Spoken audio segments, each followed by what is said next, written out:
உள்ள வந்து இது பண்ணாரு. சரி. அது சம்பந்தமா காவல்துறை தான் இன்னைக்கு டிஎஸ்பி ஆஃபீஸ்ல மனு கொடுத்துருக்கோம். வாசகர் காவல் நிலையத்தையும் மனு கொடுத்துருக்கோம். புளியங்குடி டிஎஸ்பி சார்ட்டையும் கொடுத்துருக்கீங்க, வாஸ்தவனூர் காவல் நிலையத்திலையும் கொடுத்துருக்கீங்க, ஆமாம். பிஎம்டி மக்கள் பாதுகாப்பு இயக்கத்திலேருந்து கொடுத்துருக்கீங்க. தம்பி வணக்கம்.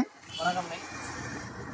வாஸ்தவநல்லூர் காவல் நிலையத்தில் வந்து என்ன காரணத்துக்காக மனு கொடுக்க வந்திருக்கீங்க? அண்ணே வணக்கம். நான் பிஎம்டி மக்கள் தென்காசி மாவட்ட தலைவர். நன்றி, சொல்லுங்க. நம்ம வாசகர் வந்து சீமான் வந்து ஜாதிவாரி கணக்கெடுப்புன்னு ஒரு கூட்டம் நடத்துகிறார். சரி. அது வந்து இரு சமூகங்களுக்கு இடையே பிரச்சனையை தூண்டும் விதமா பசுமூன்றையும் அப்படித்தான் கூட்டம் நடத்தி பிரச்சனை பண்ணி விட்டு வந்துட்டாரு. சரி. வாசகர் அதே ஜாதி மோதல் கூட்டமா நடத்தணும், அமைதியா இருக்கக்கூடிய மக்களுக்கு இடையே பிரச்சனைகளை தூண்டி வன்முறை தூண்டுது விதமாக அவர் கூட்டம் போட்டு பேசுற மாதிரி தெரியப்படுத்தாங்க. அப்படிங்கிற மாதிரி பிரச்சனை கொண்டு உள்ள வந்து இது பண்ணாரு.